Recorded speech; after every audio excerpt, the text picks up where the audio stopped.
Fala aí, meus heróis, tudo bem? Eu espero que sim. Aqui quem vos fala é o professor Fábio Fabuloso. Nós vamos dar continuidade à aula 4. Essa daqui, só que esse assunto é a respeito de forças modificando movimentos. O que nós vamos ver? Vamos ver forças modificando movimentos, variação da quantidade de movimento. Vamos ver a respeito de impulso de uma força. Vamos ver a respeito das colisões, as colisões elásticas, colisões inelásticas, e vamos ver também o coeficiente de restituição. E vamos ver também a conservação da quantidade de movimento, também chamado de momento linear. Já a gente vai ver. Então, começando, forças modificando movimentos. Eu vou mudar aqui. O estudo das colisões entre corpos é uma das principais aplicações práticas do teorema do impulso, tá? E da quantidade de movimento. Então, esse estudo aí das colisões é que vai inferir um teorema, vai acabar inferindo no teorema do impulso e também na quantidade de movimento de um corpo. Tenha em mente que a quantidade de movimento e o impulso estão intimamente ligados. É por isso que eu separei a aula, tá? Separei aquela aula lá dos corpos extensos, centro de massa e corpos extensos, para essa aula aqui das forças modificando movimentos. Porque eles estão intimamente ligados. Eu precisava te mostrar isso daqui. E eles são amplamente cobrados, junto com o que? Olha só, trabalho e energia. Então vamos ver o impulso de uma força.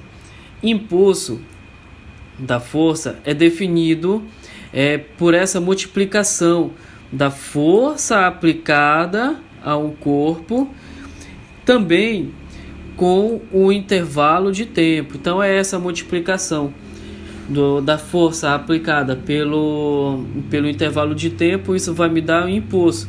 O impulso é simbolizado por I.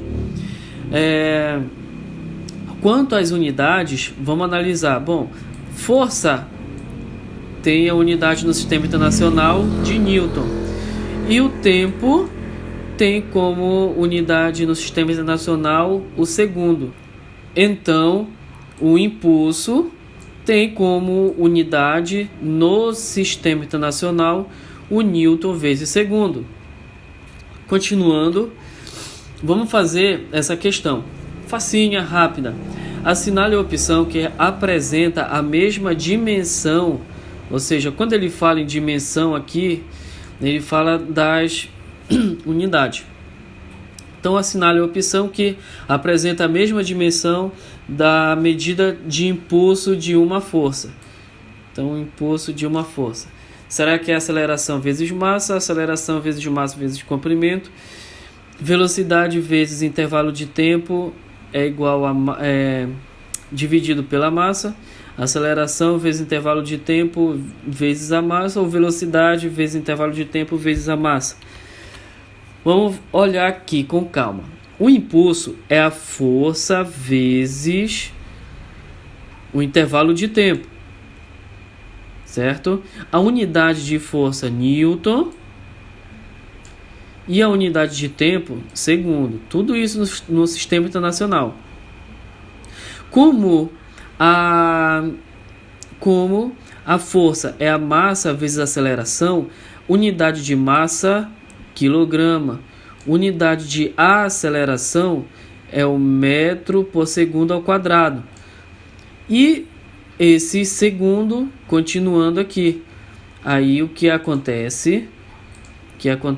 Eu elimino um S daqui com esse S, ficando apenas um S, que está bem aqui. A massa continua e o quilograma continua. Então, olha só a alternativa D. Aceleração vezes intervalo de tempo. Da onde veio a aceleração? Tá aqui, ó. Opa. Eu marquei, vamos marcar direitinho aqui. Então, a aceleração tá bem aqui.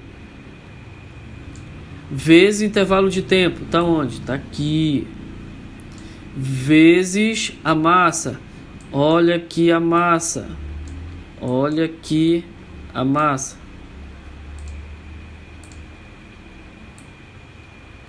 Então, nesse caso, o que vai dar? A aceleração, metro por segundo ao quadrado, unidade de tempo, segundo, vezes a massa, quilograma. E tudo isso daqui vai dar, então, o nosso impulso. Facinho. Uma propriedade interessante do gráfico. Opa, vamos trabalhar gráfico agora. O Enem gosta muito. Uma propriedade relaciona a força aplicada a um corpo e o intervalo de tempo durante o qual ela foi aplicada é a área abaixo da curva. Então, essa área abaixo da curva é que vai me dar um impulso. Com isso, são comuns questões como a que eu trouxe no exemplo a seguir. Olha essa questão aqui. O gráfico mostra a intensidade de uma força aplicada a um corpo no intervalo de tempo de 0 a 4 segundos. O impulso da força no intervalo especificado vale quanto? Veja que no gráfico o interessante é tu verificar aqui as unidades. Por exemplo, esse gráfico aqui está me dando força em Newton e está me dando tempo em segundo. Então ele já está sinalizando que a unidade, todas as unidades têm que estar no sistema internacional. Mais uma coisa que ele vai me sinalizar é que o impulso tem que ser em quilograma vezes metro por segundo. Olha aqui, olha aqui, olha aqui e olha aqui. Tá certo? Então, vamos analisar. Podemos determinar o impulso dessa força de 0 a 4 segundos calculando a área. Lembra do que eu falei agora há pouco? Para facilitar, eu coloquei esse desenho e eu coloquei 3 áreas. Essa área 1 dessa figura, a área 2 desse retângulo aqui e a área 3 desse triângulo aqui. Tá bem aqui. 1, 2 e 3. Então, essa figura 1 é um trapézio. Qual é a área de um trapézio? A área do trapézio é muito fácil. É a base maior, a base menor, somado com a base menor, tudo isso multiplicado pela altura dividido por 2. Então, onde está a base maior? É essa aqui. Essa aqui, a base maior. Que vale quanto? Olha aqui, vale 20. Soma com a base menor agora. A base menor, cadê a base menor? A base menor tá aqui, ó. Essa é a base menor. Essa é a base menor. Mas fabuloso, essa aqui é a base. Lembra que esse trapézio ele tá deitado. Ele tá em pé aqui, na verdade. Então, essa é a base menor. Ou seja, vale 10. Tá aqui, tô colocando é 10. E a altura? Agora sim. Essa linha aqui, esse lado que é a altura. Que vai de 0 a 1, então ele vale 1. Tudo isso dividido por 2, fazendo essa conta, 20 mais 10, 30, vezes 1, 30, dividido por 2, 15. Tá aqui. Achamos a área do trapézio, que é a área 1. Vamos continuar. Retângulo, que é a área 2. Como é que faz para calcular a área do retângulo? É muito fácil, basta multiplicar a base vezes a altura. Base vezes a altura. Então essa base vale 2. Da onde é que é 2, fabuloso? Bom, é esse lado aqui, ó. vai de 1 a 3. Se vai de 1 até 3, então todo esse lado aí vale 2. Tá aqui. E a altura? A altura é todo esse lado aqui, ó, que é de 0 até 20. De 0 até 20, então vale 20. 2 vezes 20, 40. Achamos, então, a área 2. O que falta agora? Muito bem, do triângulo. Como é que faz para calcular a área do triângulo? Basta tu multiplicar a base pela altura e dividir por 2. A base desse triângulo vale aqui, ó, de 3 até 4 vale 1. Tá aqui. E a altura? Tá aqui, ó, de 20 até 0, que é 20. E divide por 2. 20 vezes 1 dá 20, dividido por 2 dá 10.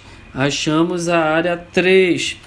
Então, finalmente teremos a área total. A área 1 foi 15, a área 2 foi 40 e a área 3 foi 10. Então tá aqui, ó, 15 mais 40 mais 10, que deu 65. Então, esse 65 é justamente numericamente igual ao impulso que a gente quer. Então, esse impulso será de 65 newton vezes segundo. 65 newton vezes segundo. Agora, e essa unidade? Olha, aqui está 65 kg metro por segundo. E aqui, ó, 65 newton vezes segundo. Estranhou? Agora, veja só. Newton, como eu falei agora há pouco, é massa vezes aceleração. A massa quilograma, aceleração metro por segundo ao quadrado. Agora, conforme eu já até te mostrei agora há pouco, expandindo essa unidade aí do Newton, então no lugar do Newton, quilograma vezes metro por segundo ao quadrado, cancela esse 1S daqui com esse daqui, fica só um S embaixo. Então ficou quilograma vezes metro por segundo. Agora eu te mostrei. Agora temos de forma explícita as unidades trazidas na questão. Tá bem aqui. Perfeito. Vamos dar continuidade. Quantidade de movimento. A quantidade de movimento é definida pelo produto da massa com a sua velocidade. Agora, você vai ver em muitas questões momento linear. Então, momento linear e quantidade de movimento é a mesma coisa, tá bom? Estamos falando da mesma definição. Então, a quantidade de movimento ou momento linear é a massa vezes a velocidade. A unidade, massa, em quilograma e velocidade metro por segundo. As unidades de quantidade de movimento e do impulso são as mesmas.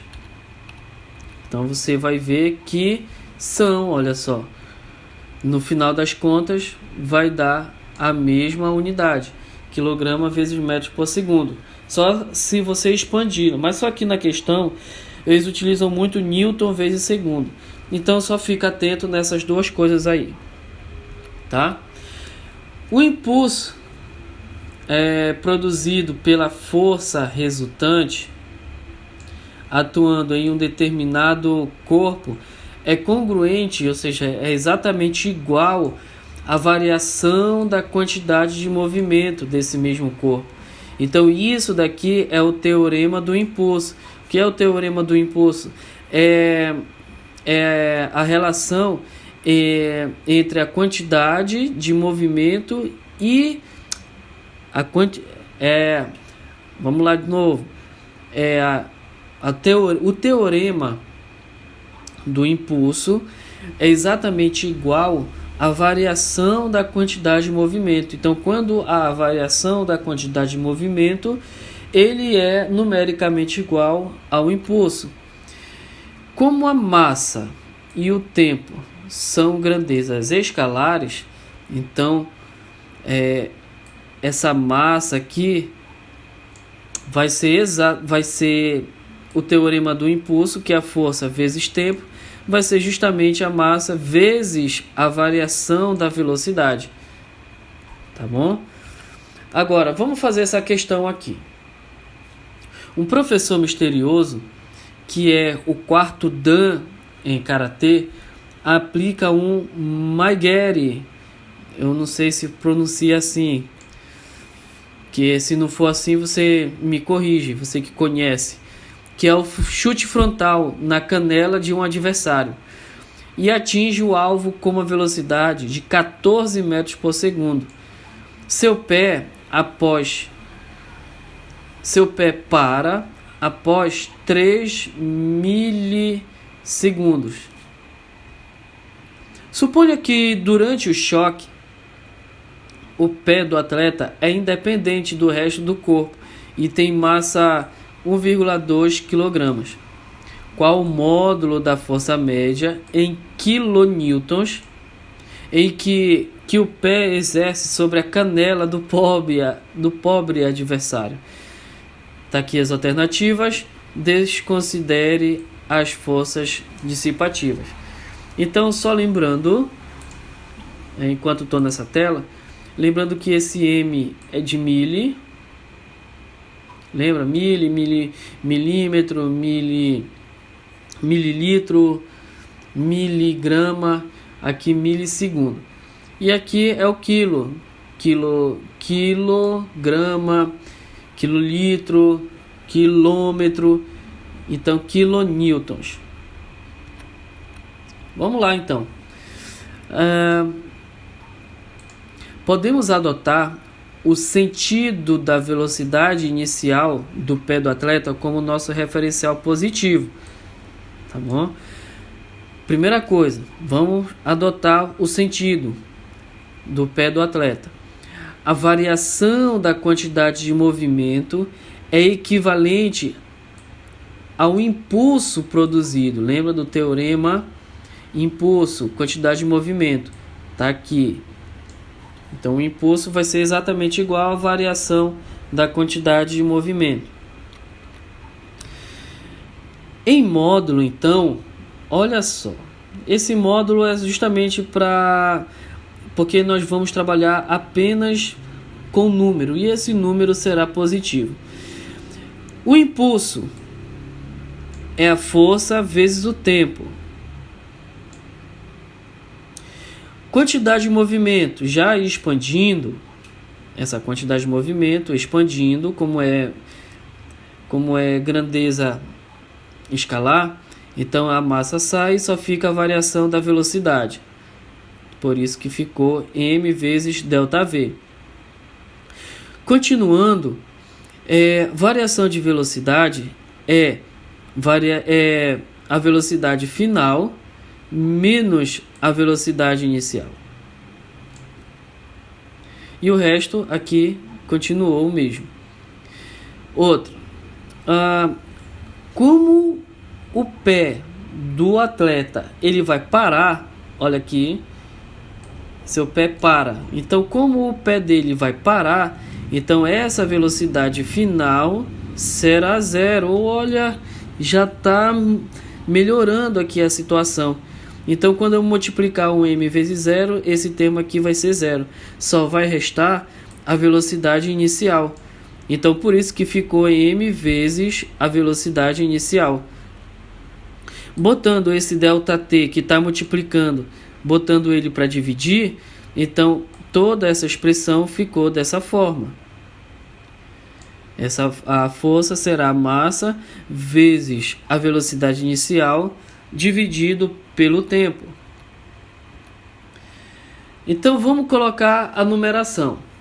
Essa massa 1,2 tá aqui, ó, 1,2 kg. A velocidade inicial, 14 metros por segundo. Está aqui, 14 metros por segundo. Outro. O tempo, 3 milissegundos. 10 na menos 3. 10 na menos 3. Fazendo esse cálculo, então, deu 5,6 vezes 10 na terceira Newton. Como ele quer em quilonewtons, então basta dividir isso aí por 1000. Dividindo por 1000, fica então, esse 10 a terceira sai, porque está dividindo por 1000, 1000 é 10 a terceira, o 10 a terceira cancela com 10 a terceira, ficando em apenas o número 5,6. Por isso que fica 5,6 kilonewtons. Letra C. Vamos fazer mais uma. Um menino de 40 kg está sobre um skate que se move com velocidade constante de 3 metros por segundo, numa trajetória retilínea e horizontal. De frente de um obstáculo, ele salta. Tá aqui, ó. Ele está saltando. E após 1 segundo, cai sobre o skate, que durante todo o tempo mantém uma velocidade de 3 metros por segundo. Desprezando eventuais forças de atrito e adotando G 10 metros por segundo ao quadrado, pede-se, na letra A altura que o menino atingiu. Ele quer a altura que o menino atingiu no seu salto, tomando como referência a base do skate. Vamos fazer? Como o menino saltou e aterrissou no referencial à mesma altura, que é o skate, sabemos que o tempo de subida é igual ao tempo de queda. Então, o tempo que ele subiu é o mesmo tempo que ele desceu. O iniciado nos informou que o salto teve uma duração de 1 segundo. Então, sabemos o que? Na subida foi meio segundo e na descida foi meio segundo. É óbvio. Podemos descobrir a altura do salto usando a equação da posição. Opa, nós vamos agora relembrar alguns conceitos lá no início, lá do MRUV. Então, para descobrir a altura do salto, usamos a equação da posição do MRUV, que é movimento retilíneo uniformemente variado. Analisando somente a descida, sabemos que ao atingir o ponto mais alto, a sua velocidade vertical é nula, porque se ele vai subir, ele sobe, num determinado momento ele para. Ali a velocidade é nula. Então, revisando essa equação aqui da posição do MRUV, ΔS, que nesse caso aqui é a altura, a velocidade inicial com que ele vem ali, o tempo, a aceleração, o tempo ao quadrado dividido por 2. Substituindo os valores, então vamos lá.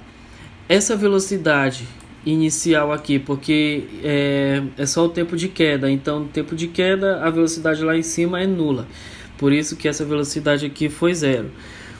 O tempo que ele desceu, lembra? Foi meio segundo. Então, e a aceleração? A aceleração com que ele está descendo é a aceleração da gravidade. Está aqui, é 10 metros por segundo ao quadrado.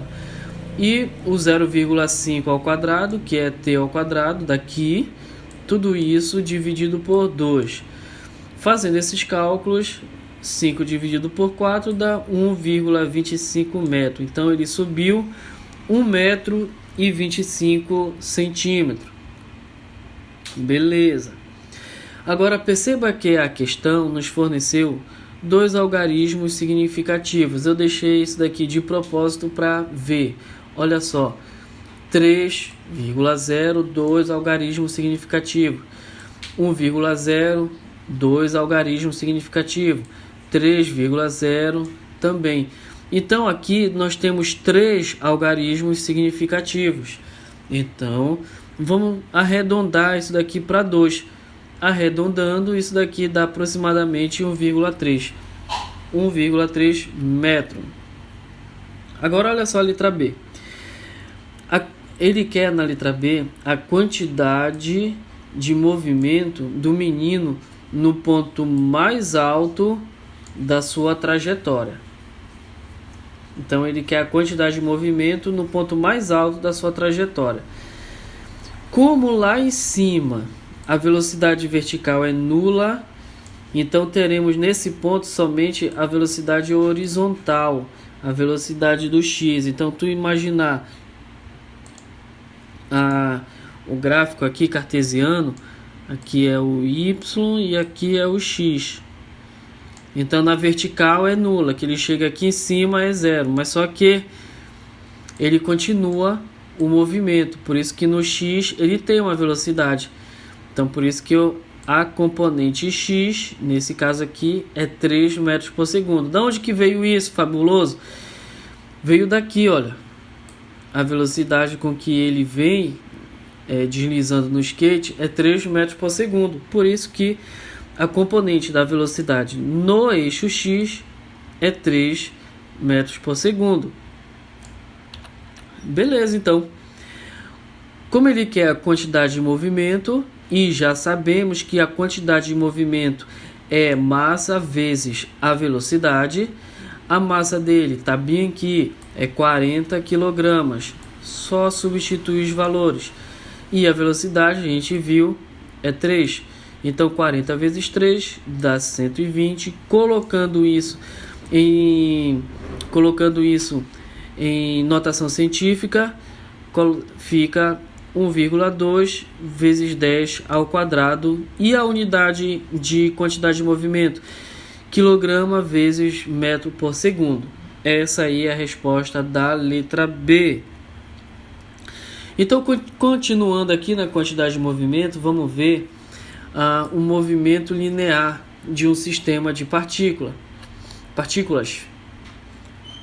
Então, vamos considerar um sistema formado por dois corpos, A e B, sendo que vai ter a massa do A, a massa do B, a velocidade do A, a velocidade do B.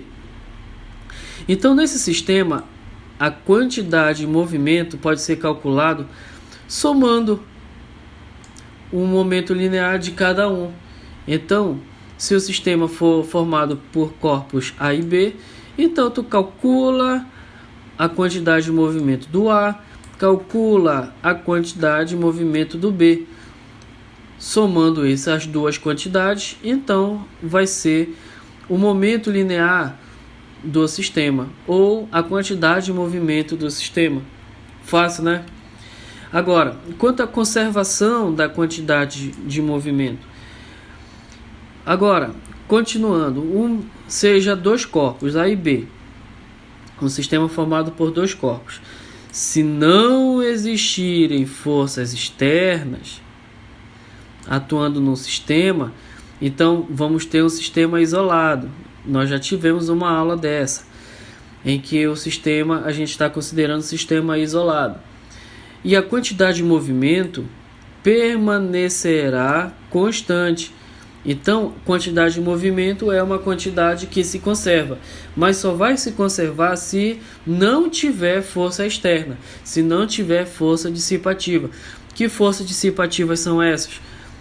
Força de atrito, por exemplo, a temperatura, se não tiver energia térmica, então isso é força externa.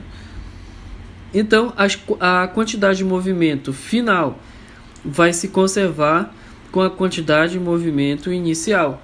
Isso é conservação do momento linear, ou conservação da quantidade de movimento. Isso a gente vai ver agora nesse exercício. Em uma mesa de sinuca, duas bolas, A e B, ambas com massa igual a 140 gramas. Perceba que logo no início, essa unidade, você tem que perceber logo de início, porque aqui, nas alternativas, ele está sinalizando quilogramas. tem que estar no sistema internacional. Metro por segundo, sistema internacional. Veja que aqui 140 gramas não está no sistema internacional. Então tu tem que prestar bastante atenção nele aqui. Já destaca logo do jeito que eu fiz aqui. Deslocam-se com velocidades A e velocidade B, na mesma direção e no mesmo sentido. O gráfico representa essas velocidades. Então está aqui a velocidade em metros por segundo e o tempo em metros por segundo. A velocidade do A é 10 e a velocidade do B é 6. Após uma colisão entre as bolas, a quantidade de movimento total. A quantidade de movimento que? Total. É igual a quanto? Ora. A quantidade de movimento do sistema antes será o quê? É a massa vezes a velocidade. A massa, 140 gramas. Como eu te falei, tem que colocar no sistema internacional quilogramas. Então é por isso que aparece o 10 na menos 3 aqui. Então 140 vezes 10 na menos 3 é justamente a massa, vezes a velocidade. Como a velocidade aqui é do A, é 10. Agora soma com a quantidade de movimento do B, que tem a mesma massa, só que velocidade 6. Fazendo isso daqui, está dando 2,24 kg vezes metro por segundo. Ele quer o que? A quantidade de movimento total após a colisão. Então, se ele quer após da colisão, nós calculamos a quantidade de movimento antes. Só que após a colisão, a quantidade de movimento não vai se conservar. Então o que deu antes vai dar depois. Obviamente, como não tem força externa, não teve força externa aqui nessa questão, a quantidade de movimento se conservou. Tudo que aconteceu ali antes vai acontecer depois. Por isso que o valor é o mesmo, 2,24 kg vezes metro por segundo.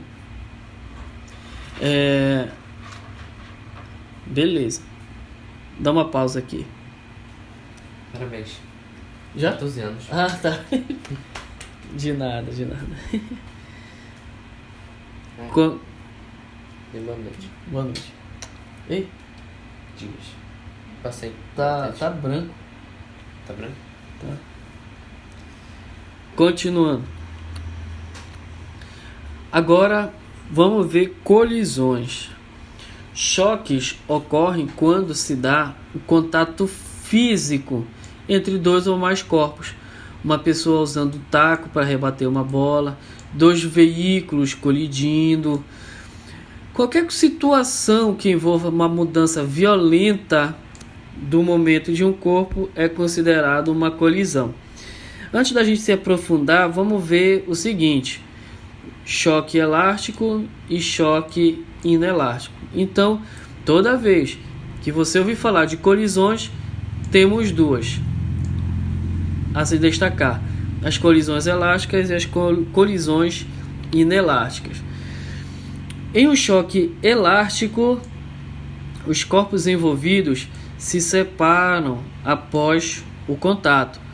Então, colidiu, os corpos vão se separar. Podemos imaginar uma bola de bilhar colidindo com outra bola após a atacada. Nessa situação, a energia pode se conservar por completo, caso o choque seja perfeitamente elástico, tá bom? Então, quanto à energia, ele pode se conservar por completo, se for uma colisão perfeitamente elástica. Por outro lado, em um choque inelástico, os corpos envolvidos permanecem unidos. Colisão elástica, após o contato, se separam. Choque inelástico, permanecem unidos. após o contato. Esse tipo de colisão, esse tipo é comum em colisões envolvendo automóveis modernos. Aluno, você já ouviu que os carros são projetados de modo a absorver o impacto? Lembra que antes, por exemplo, esse Fusca aqui, ele tinha o para-choque de ferro.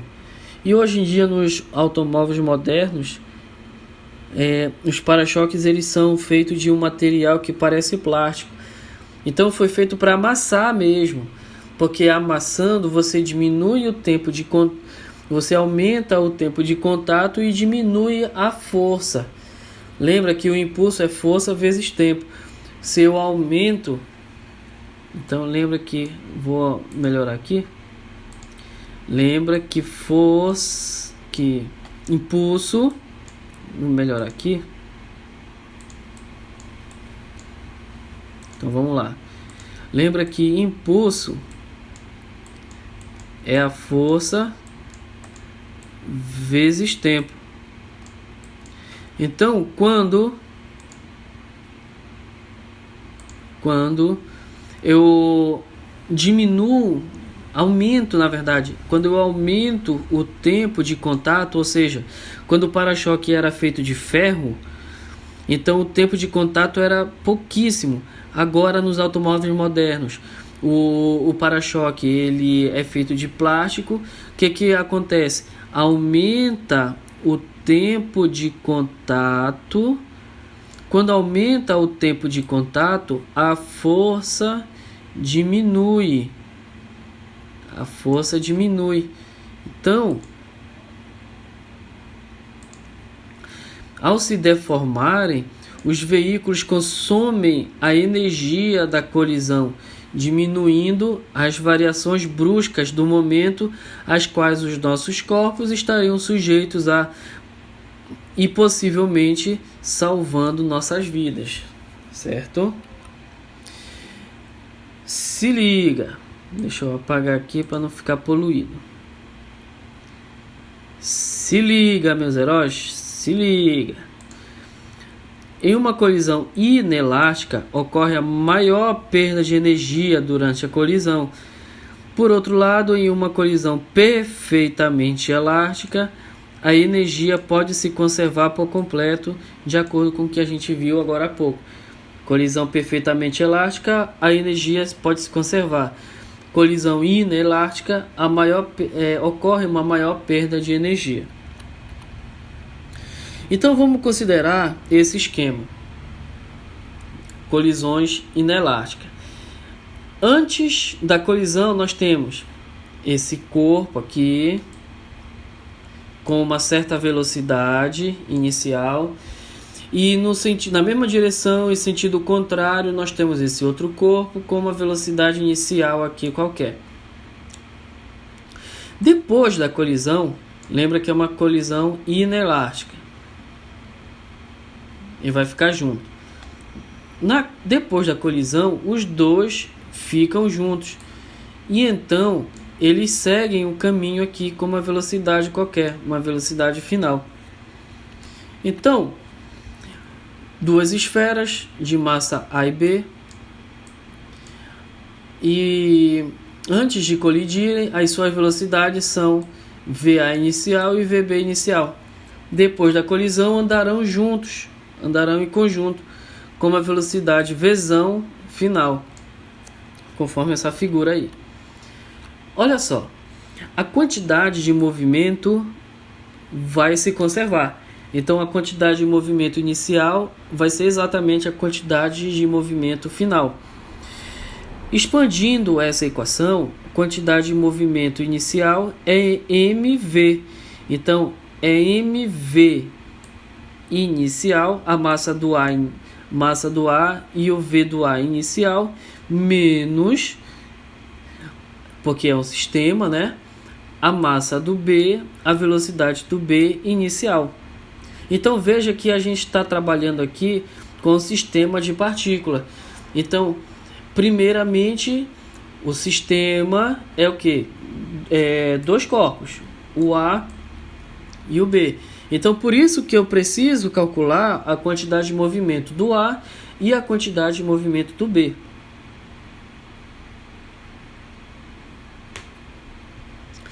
Então, adotando o sentido para a direita, então para a direita como positivo, então basta somar as duas massas aqui e a velocidade final. Beleza? Aqui, mais fabuloso, por que ficou negativo? Ficou negativo porque essa velocidade aqui, ela está ao contrário, olha só. Entendeu? Então, por isso que ficou negativo. Continuando.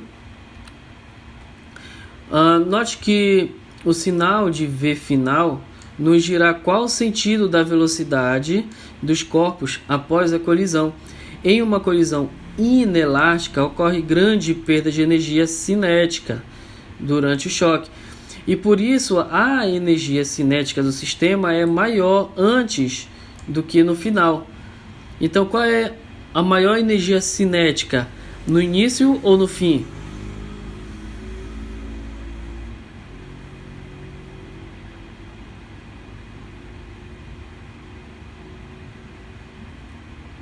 Durante, né?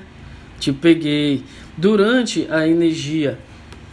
Durante o choque, a energia cinética. Tá bom? Então,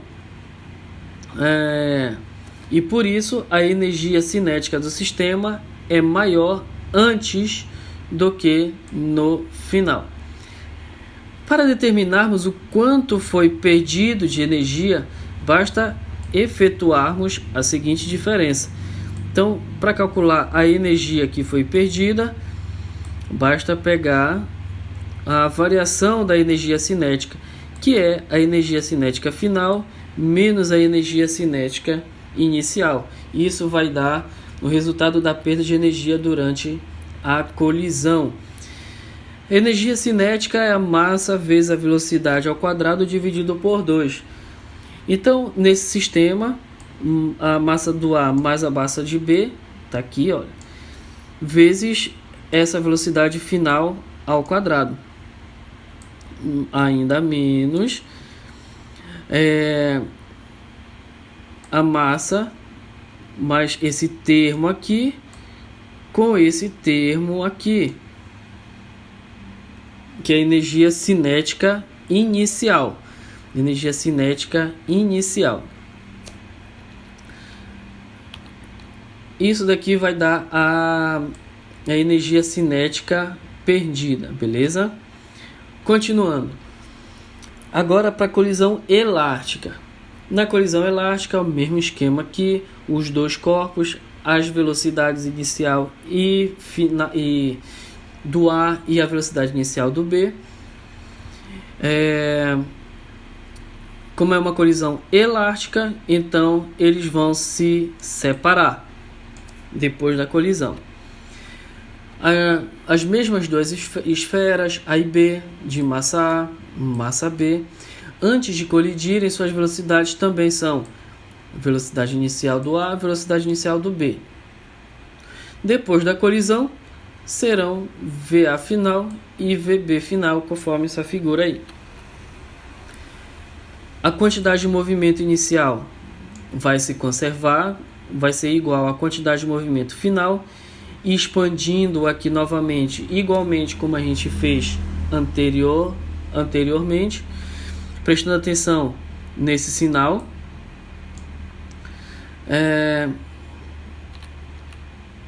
Beleza. Só que tem um detalhe. Não sabemos qual será o sentido da velocidade dos corpos após a colisão. Essa figura aqui é só uma representação. Se B tivesse massa, o B, se esse B fosse grandão assim, se esse B fosse uma esfera grandona assim, tivesse massa muito maior do que A, então o que ia acontecer? Tenderia a continuar seguindo da direita para a esquerda. Da direita para a esquerda, por exemplo. Entendeu? Então, se esse fosse grandão aqui, esse A quase não ia, ele ia bater e não ia nem sentir muito, não. Para determinarmos as velocidades após a colisão, teríamos que utilizar o teorema da energia cinética em conjunto com as equações da conservação de momento linear. Caso o choque seja perfeitamente elástico, sabemos que a energia cinética se conserva por completo. Então, a energia cinética inicial vai ser exatamente igual à energia cinética final, vai se conservar. Desenvolvendo a equação, então fica mv quadrado do A inicial mais o mv quadrado do B inicial é igual a mv quadrado do A inicial e a mv quadrado final do B. Note que esse é um caso bastante trabalhoso. Não precisa, eu estou passando rápido porque não precisa decorar isso daqui. Basta saber e tentar desenvolver aí no teu caderno. Contudo, se a colisão não fosse perfeitamente elástica? Nesse caso, devemos usar o coeficiente de restituição. Lembra que isso daqui vale para a colisão perfeitamente elástica. E se não for perfeitamente elástico, vamos utilizar o coeficiente de restituição. Só que esse coeficiente de restituição vamos ver depois desse exercício aqui. É rapidinho esse exercício. Dois corpos de massa 2 kg do A e 4 kg do B movem-se sobre uma reta, alinhados os sentidos e os módulos das velocidades conforme a figura. Está aqui a figura. A velocidade inicial do corpo A é 12 metros por segundo e do B 4 metros por segundo. Após a colisão unidimensional, unidimensional quer dizer só em uma dimensão, em uma linha, a partícula A move-se para a esquerda. Então, após a colisão, o A move-se para a esquerda com velocidade 6. Então, ele começou com 12 e após a colisão ele voltou, ele foi para a esquerda com 6. Aí ele quer saber o módulo e o sentido da velocidade do corpo B. Vamos fazer assim. Inicialmente, devemos adotar um eixo para a gente se orientar. Pela conservação da quantidade de movimento, a quantidade de movimento vai ser igual o antes do sistema antes e do sistema depois. Quantidade de movimento é a massa vezes a velocidade. Então, é a massa vezes a velocidade do A, massa vezes a velocidade do B depois. Mas fabuloso, apareceu antes aqui, apareceu depois, está invertido. Não tem problema algum. E chamei aqui o V' A, que foi o antes, e o V' B, que foi antes. Por que eu não coloquei a massa? Porque a massa antes e a massa depois é a mesma, não modificou. Só pelo fato deles se colidirem não significa dizer que a massa mudou. É a mesma massa. Se a massa do A é 2 kg, então na colisão 2 kg e terminou a colisão 2 kg. O que vai modificar aí é só a velocidade. Vamos adotar o sentido inicial do movimento do corpo A como nosso referencial positivo. Então, é no A que o nosso referencial é positivo. Então, colocando, só substituindo, pegando dessa equação e substituindo os valores. Massa do A, velocidade do A, tudo isso depois, tá? Depois. Lembra aqui que é o depois. Agora, a massa do B e a velocidade do B. O que mais? A massa do A, o V' A massa do B e o V' B. Fazendo esses cálculos, vamos descobrir que o V' vale 5 metros por segundo. Então, a velocidade antes do B foi 5 metros por segundo.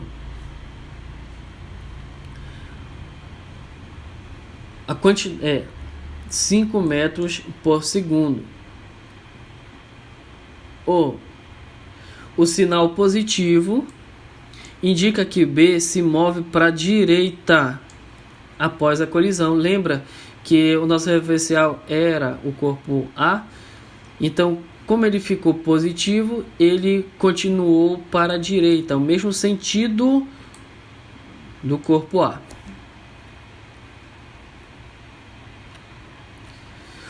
Agora sim, o coeficiente de restituição. Simbolizado por E, o epsilon é uma grandeza adimensional. Se é adimensional, ele não tem dimensão. Em termos práticos, mede o quanto da energia se conserva em uma colisão parcialmente elástica. Ele faz isso por meio das velocidades relativas finais e iniciais, conforme essa relação aqui.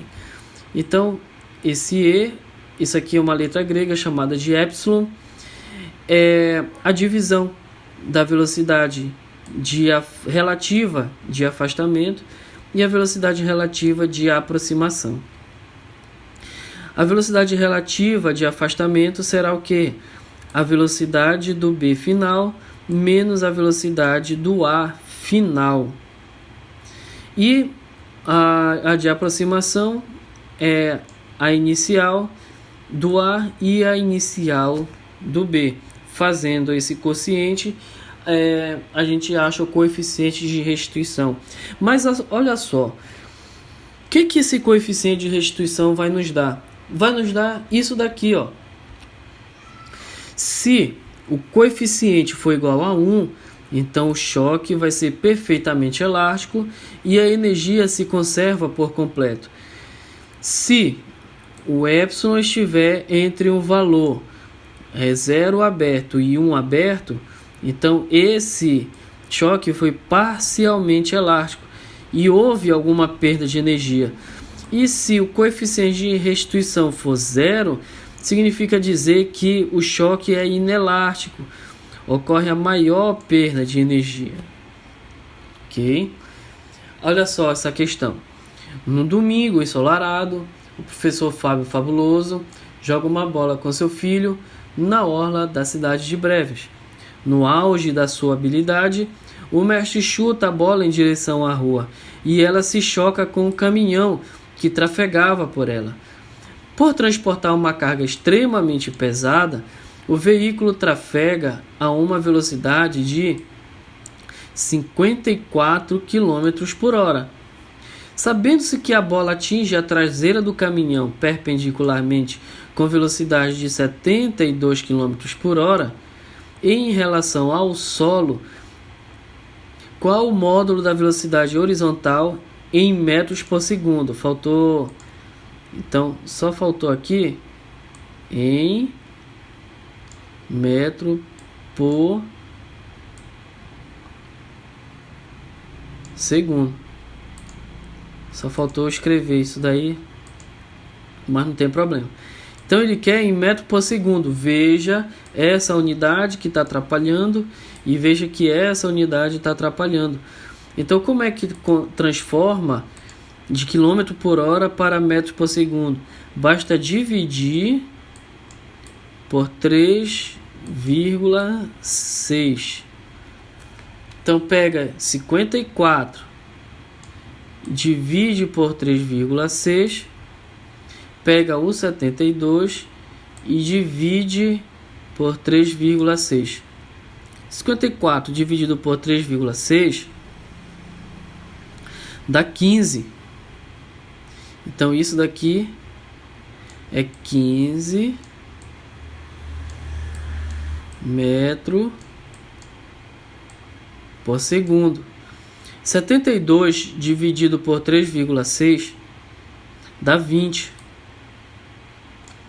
Então aqui é 20 metros por segundo. Note a DOT. Considere a massa do caminhão muito superior do que a bola de futebol. Admita que o choque foi perfeitamente elástico e desconsidere a resistência do ar. Vamos resolver? Inicialmente devemos perceber que a massa do caminhão é muito maior que a massa da bola. E antes da colisão, eles se deslocam no mesmo sentido. Tá? Então, antes da colisão, eles se deslocam no mesmo sentido.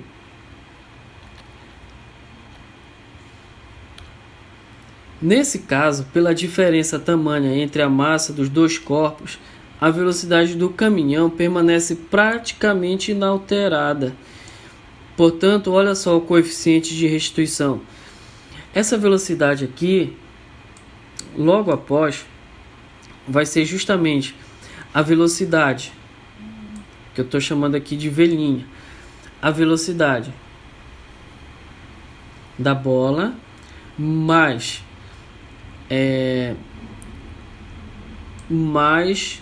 15, que é justamente o veículo, a velocidade do veículo, tá bom? E a velocidade logo antes, a bola atingiu com 20 metros por segundo e começou com 15, a velocidade relativa aqui. Então, fazendo esse cálculo aqui, essa velocidade deu menos 10 metros por segundo. Mas olha só, de onde que veio esse 1 aqui? Esse 1 veio justamente porque a colisão é perfeitamente elástica. Quando a colisão é perfeitamente elástica, então o coeficiente de restituição vale 1. Fazendo essa equação, deu então menos 10 metros por segundo. Tá certo, meus heróis? Espero que tenha ajudado.